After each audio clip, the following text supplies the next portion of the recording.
Bharati ଗାंधी jail president इसी मानकर पैसा आसिलानी वर्षे हेलानी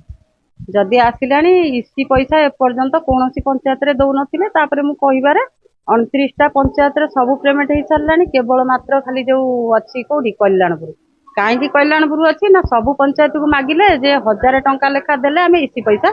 करदमु आमको मागिले जो ओएलएम स्टाफ समस्त ओएलएम स्टाफ जदि मागिले 1000 टंका लेखा देले इसी पैसा करिमु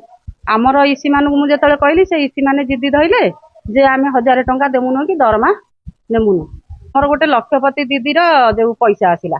ट्रेनिंग जदि आसिला आमे तो जानी नथिलु कि मीटिंग करी कहि नथिले तापर जतबेले आमको आसिक एमबीके माने पैसा मागिले ना जो कहले जे साइन कर चेक रे आमे चेक रे साइन कलु किछु जो सेतबेल को हमर कोनोसी आलोचना हेने किंतु एतिके भूल आमे करछु कोन चेक रे साइन करछु भवानी सर को फोन करी पचारली जदि जो हमर ट्रेनिंग हैला ट्रेनिंग रे आमे देखिलु जे किछि नाही सेठी 20 टंकिया पुड़िया दिया है मु भी उपस्थित थी सेठी तापर मु देखिकी आसिकी मु डीपी सर को फोन कली कोठी हमर डिस्ट्रिक्ट फोन कली मु कहली सारे आमर कौन 20 टंकिया पुड़िया खाली ट्रेनिंग रे कौन तो आमे जानिनु से कहले जे एटा जीपीएल सेक्रेटरी प्रेसिडेंट करबा कथा एमबीके अकाउंट को जीवा कथा नुहे आउ आपण जदि एमबीके अकाउंट को देइचंदी जगिकी ताले ट्रेनिंग करन जीपीएल ऊपर सब सेक्रेटरी प्रेसिडेंट कोड़ी लक्षे 30,000 कोड़ी 15,000 कोड़ी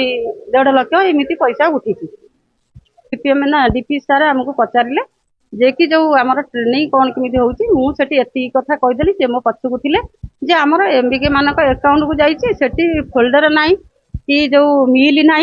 कि टेंट ना कि चेयर ना तले बसुन सार से निजे आसिकी कौटी आम फिल्ड बुलिले बुलिकी बंद करदे गले कहले ये ट्रेनिंग ठीक नुह ट्रेनिंग हेनी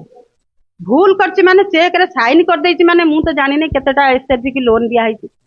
केते जो एमबीके सीआरपी दरमा नहीं एक कथा भी मुझे जानी नहीं मु तो रिजाइन देमी एटा तो सत्य सत्य मु किंतु रिजाइन देमी बोलिकिनी मु आगे रसीद देकिनी पछ रिजाइन देमी सेटा भी मते जो असंभव कथा मु 30 वर्ष हला मिशन शक्ति रे काम करू कागज पत्र चली हमको धमक दिया जाउची जे साइन न कले तुमको बाहर करा दिया जीवो किंतु आमर जतबे सरकार करचंती जतबे रिसर्चर पई आमे काजी बाहर नु काली भी निश्चित भाव बाहर जिमु किंतु धमक रे हम कतरो हासिल करा होची काम